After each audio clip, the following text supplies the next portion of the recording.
একটা দোয়া ফজরের নামাজের পর 100 বার পড়বেন, মাগরিবের নামাজের পর 100 বার পড়বেন। যদি পড়তে পারেন, মুসলিম শরীফের ভিতরে হাদিস আসছে, এই যে দোয়াটা, এই দোয়াটার ভিতরে যে কয়টা বাক্য আছে, এই বাক্যগুলো পৃথিবীর ভিতরে যত বাক্য আছে সকল বাক্যের ভিতরে এই বাক্যগুলো আল্লাহ তাআলার কাছে সবচেয়ে বেশি পছন্দনীয়। বলেন সুবহানাল্লাহ।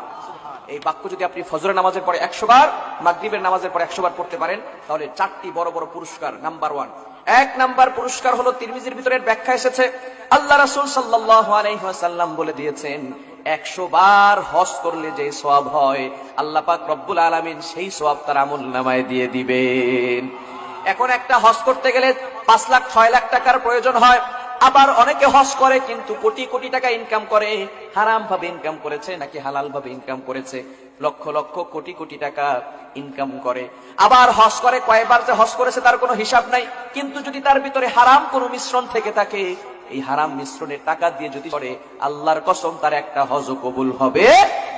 একটু চিন্তা করেন, ফজরের নামাজের পরে যদি এই ছোট্ট দোয়াটা যদি আপনি 100 বার পড়তে পারেন, তাহলে 1 নাম্বার পুরস্কার হচ্ছে 100 বার হজ করলে যে সওয়াব হয়, সেই সওয়াব আল্লাহ তাআলা আপনার আমলনামায় দিয়ে দিবেন। বলেন সুবহানাল্লাহ। নাম্বার 2, দ্বিতীয় নাম্বার হচ্ছে, ইসমাইল বংশের কোন গোলাম যদি থাকে, এরকম 100 গোলামকে আযাদ করলে যে সওয়াব হয়, আল্লাহ তাআলা সেই সওয়াব তার আমলনামায় দিয়ে দিবেন। বলেন সুবহানাল্লাহ। এখন বর্তমানে একটা মানুষের দাম কত হতে পারে বলেন তো? হিসাব আছে কোনো? কোটির উপরে চলে যাবে না একটা মানুষের দাম? তো আগে ভাবে মানুষকে ক্রয় করে নিত, গোলামকে ক্রয় করে নিত সারা জীবনের জন্য, আবার অনেকে মুক্ত করে দিত, আজাদ করে দিত, কেউ বিক্রি করে ফেলতো। এখন আরো যদি সেটা ইসমাইল আলাইহিস সালামের বংশের হয়, তাহলে সেটা কত দামি হবে। এরকম 100 জন গোলামকে আজাদ করলে যে সওয়াব হয়, সেই সওয়াব আল্লাহ তাআলা তার আমলনামায় দিয়ে দিবেন। বলেন সুবহানাল্লাহ। তৃতীয় নাম্বার হচ্ছে, কোন ব্যক্তি যদি জিহাদ করতে যায়, অর্থাৎ আল্লাহ তাআলার জন্য, ফি সাবিলিল্লাহ, আল্লাহর জন্য কাফেরদের সাথে জিহাদ করতে যাবে, এমন ব্যক্তিকে যদি 100টা উট হাদিয়া দেওয়া হয়, এই হাদিয়া দিলে যে সওয়াব হবে, আল্লাহ তাআলা সেই সওয়াবটুকু তার আমলনামায় দিয়ে দিবেন। বলেন সুবহানাল্লাহ। চতুর্থ নাম্বার, সবচেয়ে বড় পুরস্কার হলো, আল্লাহ পাক রব্বুল আলামিন জানিয়ে দিয়েছেন, যে ব্যক্তি আমার পছন্দনীয় এই বাক্যগুলো সকালবেলা এবং মাগরিবের পরে, ফজরের পরে মাগরিবের পরে 100 বার করে পড়বে, আমি আল্লাহ তার উপর সন্তুষ্ট হয়ে যাব। যদি আল্লাহ তাআলা কারোর উপর সন্তুষ্ট হয়ে যায়, তার আর কিছু লাগবে? সে ব্যক্তি ওই দিন আল্লাহ তাআলার কাছে সবচেয়ে বেশি প্রিয় হবে। এজন্য আমরা আমল করতে পারবো তো ইনশাআল্লাহ? আমল করা যাবে তো ইনশাআল্লাহ?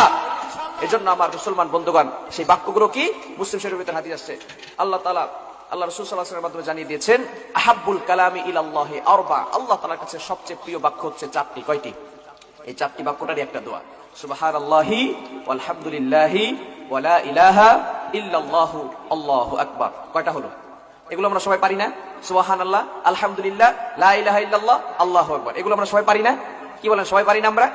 সুতরাং প্রত্যেক ফজরের নামাজের পরে যদি এই আমলটা করতে পারেন, সুবহানাল্লাহি ওয়ালহামদুলিল্লাহি ওয়া লা ইলাহা ইল্লাল্লাহু আল্লাহু আকবার, ফজরের নামাজের পরে যদি আপনি 100 বার পড়েন, আবার মাগরিবের নামাজের পরে যদি আপনি পড়েন সুবহানাল্লাহি ওয়ালহামদুলিল্লাহি ওয়া লা ইলাহা ইল্লাল্লাহু আল্লাহু আকবার, 100 বার করে যদি পড়তে পারেন, আল্লাহ পাক রব্বুল আলামিন দুনিয়াতেই আপনাকে 4টি পুরস্কার দান করে দিবেন। এজন্য আমরা পড়তে পারবো তো ইনশাআল্লাহ? পারবো তো ইনশাআল্লাহ? আল্লাহ